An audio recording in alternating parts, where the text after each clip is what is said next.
మళ్ళీ ఆంధ్రాలో కూడా మనల్ని గుర్తించుకోవడానికి బతకడానికి ఒక అవకాశం ఇచ్చారు చంద్రబాబు గారు అయితే. అది నాకు చాలా సంతోషంగా ఉంది. మొత్తానికి అసలు కలుస్తారో లేదో అని టెన్షన్తో ఉన్నాను. ఎందుకంటే సీఎం గారిని కలవడానికి ఒక ఆర్డినరీ అమ్మాయికి సాధ్యం కాదు. కానీ నా తండ్రిలాగా ఆయన పిలిచి నా బిడ్డని ఆశీర్వదించారు. అది నాకు చాలా సంతోషంగా ఉంది. మేము వైసీపీ గవర్నమెంట్లో కోల్పోయిన దానికి ఏం చేయలేము. కానీ ఆయన ఆర్థికంగా మాకు ఆదుకోవడానికి 5 లక్షలు ఇస్తానన్నారు. పాపకి పెన్షన్ తిరిగి ఇప్పిస్తా అన్నారు. 10,000 ఆ పెన్షన్ ఇప్పిస్తా అన్నారు. అది చాలా సంతోషం. చాలా చాలా చాలా థ్యాంక్ యూ సార్. అలాగే కోర్టు కేసులు కూడా నాకు ఇమ్మీడియట్గా నాకు సాల్వ్ చేపిస్తానని అన్నారు. ఆ లీగల్ సెల్ ద్వారా నాకు మాట్లాడిస్తానన్నారు. చాలా సంతోషం సార్. నెక్స్ట్ అలాగే నేను ఒక చిన్న జాబ్ పిల్లకి ఏమన్నా ఇవ్వమంటే అది కూడా మాట్లాడతానన్నారు. నాకంతే చాలా. ఇంకా నాకేమి పాపకి స్పైనల్ కార్డ్ ఇంజ్యూరీ అండి. ఆ స్పైనల్ కార్డ్ ఇంజ్యూరీ నేను ఆపరేషన్ చేయించుకుందామంటే మా ఇల్లు అమ్ముకోకుండా దాడిచెట్టు రాజా గారి గన్మెన్ కానిస్టేబుల్ మమ్మల్ని చాలా ఏడిపించారు సార్. మా పాపని నన్ను ఈరోజు పూర్తిగా మంచానికి అంకితం చేసేసారు. ఈడ్చి కొట్టేశారు పిల్లని. దాని ప్రాపర్టీ దానికి ఇప్పించమన్నానని నన్ను, మా ఆయన్ని, మా పాపని ముగ్గురిని కలిపి మెంటల్ హాస్పిటల్లో జాయిన్ చేశారు సార్ ఆ పోలీసులు, వైసీపీ నేతలు. వాళ్ళ నుంచి బయట రప్పించి గండి బాబ్జీ గారు, అనిత్ గారి ద్వారా చంద్రబాబు గారు గీతన్స్ హాస్పిటల్లో చేర్పించి నాకు నా బిడ్డకి ప్రాణభిక్ష పెట్టారు. శ్రీభరత్ గారికి, లోకేష్ గారికి నేను ఎంతో రుణపడి ఉన్నాను సార్. కొంచెం ఉంది సార్. దానికి పూర్తిగా ఈ దాడిలో పూర్తిగా చంపేయడానికే ట్రై చేశారు సార్. నాకు ఎటువంటి పొలిటికల్ పోలీస్ బ్యాక్గ్రౌండ్ లేదు సార్. నేను ఒక సాధారణమైన గృహిణిని అంతే. నా బిడ్డ కోసం నా బిడ్డ ప్రాపర్టీ అమ్ముకుని దానికి న్యాయం చేసుకోవాలనుకున్నాను. స్థలం గురించేనండి. ఇంకా కాశీ వెళ్ళిపోయామండి. ఇంకా ఇంకా ఇంకా జగన్మోహన్ రెడ్డి గారు మళ్ళీ వస్తే నేను ఇంకా అక్కడ గంగలో దూకేద్దాం అనుకున్నాను సార్. కానీ నా అదృష్టం కొద్దీ చంద్రబాబు గారు గెలిచారు.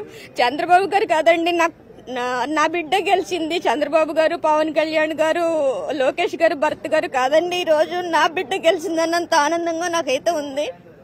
ఆడపిల్లలు ప్రశాంతంగా స్వతంత్రంగా బతికే హక్కు కోసమే నేను కష్టపడ్డాను సార్.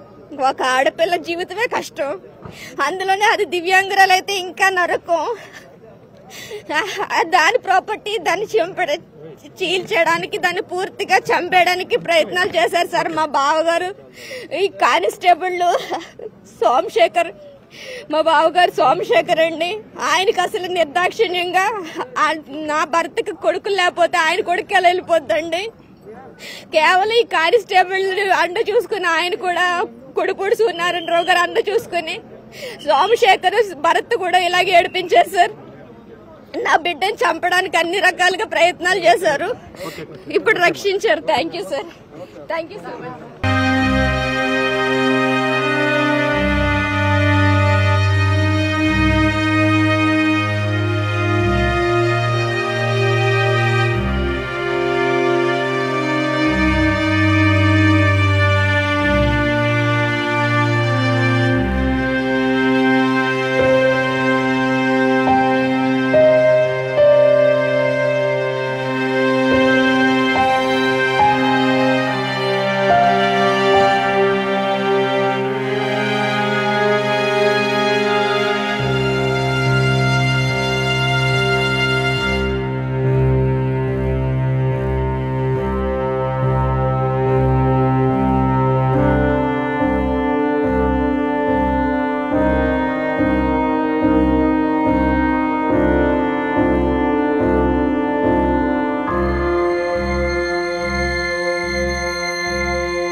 మనల్ని గుర్తించివ్వడానికి బతకడానికి ఒక అవకాశం ఇచ్చారు చంద్రబాబు గారు. అయితే నా తండ్రిలాగా ఆయన పిలిచి నా బిడ్డని ఆశీర్వదించారు. మేము వైసీపీ గవర్నమెంట్ లో కోల్పోయిన దానికి కాశీ వెళ్ళిపోయామండి. జగన్మోహన్ రెడ్డి గారే మళ్ళీ వస్తే నేను ఇంకా అక్కడ గంగలో దూకేద్దాం అనుకున్నాను సార్. కానీ నా అదృష్టం కొద్దీ చంద్రబాబు గారు గెలిచారు. ఆడపిల్లలు ప్రశాంతంగా స్వతంత్రంగా బతికే హక్కు కోసమే నేను కష్టపడ్డాను సార్. ఒక ఆడపిల్ల జీవితమే కష్టం, అందులోనే అది దివ్యాంగురాలు అయితే ఇంకా నరకం.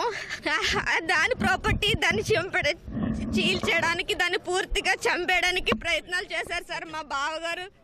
ఈ కానిస్టేబుల్ నా బిడ్డని చంపడానికి అన్ని రకాలుగా ప్రయత్నాలు చేశారు. ఇప్పుడు రక్షించారు. Thank you sir.